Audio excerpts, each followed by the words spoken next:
UPS के लिए एक नया नोटिफिकेशन रिलीज किया है जो कि मिनिस्ट्री ऑफ फाइनेंस के द्वारा रिलीज किया गया है, डिपार्टमेंट ऑफ फाइनेंस सर्विसेज, जो कि 25 तारीख का डेट में रिलीज किया गया। भाई रिसेंट न्यूज है कि आपने one time UPS to NPS switch करने के लिए दिया गया है। बट ये कैसा बात हुआ भाई? ये क्या है? अपॉर्चुनिटी हो सकता है आपके लिए या फिर सेटबैक? तो इसके लिए हम डिटेली इस वीडियो में डिस्कस करेंगे, ठीक है। आप देखेंगे पूरा वीडियो तो फिर आपको समझ में आ जाएगा कि क्या ये लोचा है, ठीक है। जो कि गवर्नमेंट ने बोला था कि भाई ये चेंज नहीं हो सकता, रिवर्स नहीं हो सकता, आप अगर एक बार ऑप्ट कर लिए तो फिर इसको वीडियो को फुल देखिए, ठीक है। तो ये यूपीएस टू एनपीएस जो स्विच फैसिलिटी है ना, इसका क्या जान लेते हैं कि एक न्यू ऑफिस मेमोरेंडम, जैसे कि मैंने बोला था, one time one way switch करने के लिए बोला गया है, जो कि यूपीएस टू एनपीएस। और ये पहले तो एलिजिबिलिटी के लिए सेंट्रल गवर्नमेंट एम्प्लॉय के लिए ही लागू है अभी तक, ठीक है। और ये जो इशू किया गया है, ये 25 तारीख का डेट में, जैसे कि मैंने बोला। और ये किसके ऊपर लागू है? ये आपको अप्लाई करा जाएगा जो कि जो जो एम्प्लॉय यूपीएस के लिए ऑप्ट कर चुके हैं ऑलरेडी, ठीक है। जो ऑप्शन दे चुके हैं उनके लिए ये लागू।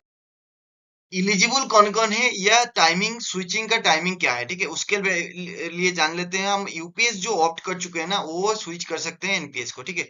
ये जो सुपर एन्युएशन जो कि आपका रिटायरमेंट फेज में है, उनके लिए जो डेडलाइन है ना, ये 1 साल से कम नहीं होना चाहिए, ठीक है, अगर चाहते हैं स्विच करने के लिए। और जो बीआरएस ले चुके हैं ना, बीआरएस के लिए, जो बीआरएस लेने के लिए इच्छुक हैं, वो 3 मंथ से कम नहीं होना चाहिए उनका, स्विचिंग स्विचिंग से पहले उनको बीआरएस लेना पड़ेगा, ठीक है। और रेजिग्नेशन जो है ना, रेजिग्नेशन अगर या फिर रूल 56 जे के अंतर्गत मान लीजिए प्रीमेच्योर रिटायरमेंट के लिए हो गया, तो उसमें कुछ माइनर मॉडिफिकेशन अलाउड किया गया है, ठीक है।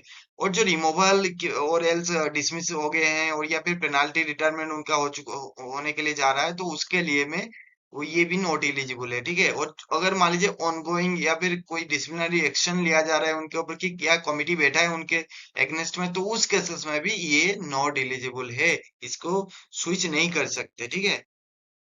तो ये स्विच जो करेंगे ना, ये काम कैसे करता है? मान लीजिए एक बार ऑप्ट कर लिया आपने ना, तो फिर ये आप फिर से वही एनपीएस रूल में ही चले जाएंगे, और सारे रूल वैसे ही गवर्न होगा, ठीक है। यूपीएस बेनिफिट जो है ना, ये इंक्लूडिंग एश्योर्ड पे आउट है, ठीक है।